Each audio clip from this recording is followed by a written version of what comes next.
one thing that I think is the most fascinating part of the story that you didn't share, because why would you? It's, you know, the success. You're going to triple your business. You're going to, you know, you double your business. You have customer engagement like you've never had before. You're doing things with your employees to create longevity. All of these things are great. That's the good part of the story. But we all know better. I know better. It doesn't always go off that easy, right? So I warned you a little ahead of time that we would ask you the question of what didn't go so well. What was the hardest struggle in your journey? And obviously the journey still continued. But what have you struggled with? What was difficult? What were the roadblocks in your particular category, the particular thing you did, that were the hardest to overcome? And I want to start on Tobi's end, and then we'll work our way back down the other direction. When we rolled this thing out, we decided that we wanted to go company-wide, group-wide with it, and that ended up being quite an amount of work that we weren't ready for.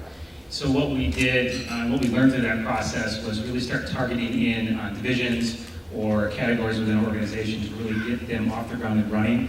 When we were spread too wide with it, we weren't able to really dig in and make sure that these guys were supported at documentation, the times of the meetings, the follow-ups, etc. And what we learned through that whole process was add more people in the front end, or try to take a more very specific strategic approach to it. Again, it's taking that mindset of selling a capital purchase one-time project and turning it into managed services or some type of recurring monthly revenue for your business. And it's a mind shift change that has to start at the very, very top. If it's not at the very top, it doesn't get pushed down to your employees. And fortunately, my brother, finally, after he'd been doing the managed services for quite some time, he realized it's got to start with him and pushed it down. And we still, you know, there's employees that it's uncomfortable. It's uncomfortable. How do you sell this monthly payment concept? And it's something that the customer doesn't really own.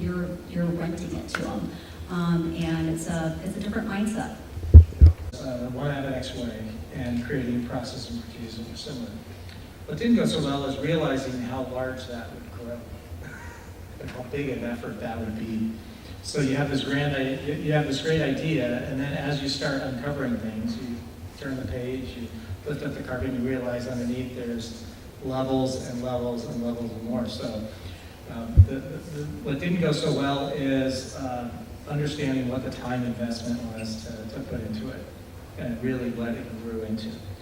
Ultimately, we got our arms around it, and it's still an evolving process and an ongoing process, so it's not a process that's, you know, done and completely signed, checked off, but the challenge of you know, what it became as a group was difficult.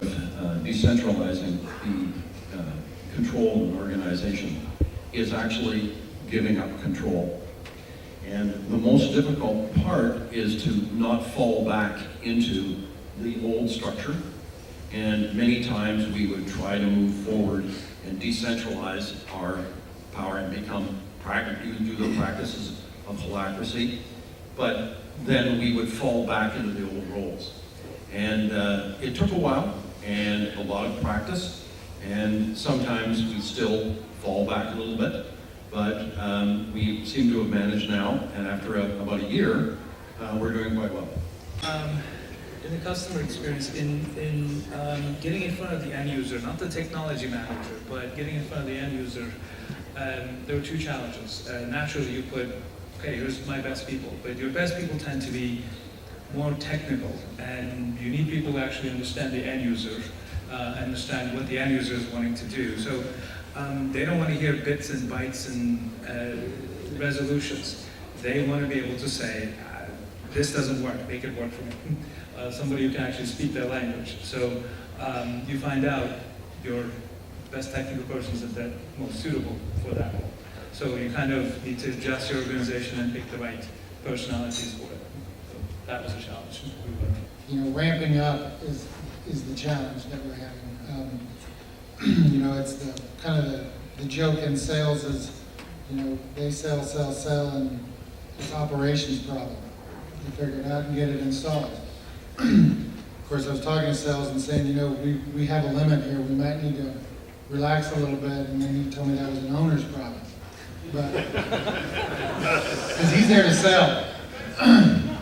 But what we've done is we had a unique situation with it. What happened to be our oldest employee that's been there other than myself, and has been in every department, has worked herself through just about every department and has been correcting everybody's mistakes for years. Is that we were able to peel her off, and she's pretty much in charge of that growth now. So as far as the processes, procedures, how those have to change, how those have to mature, she's documenting those, and then she's training on those, and she's following up on those. And we're putting things in place to make sure that she can see where those things are sliding and what's happening there.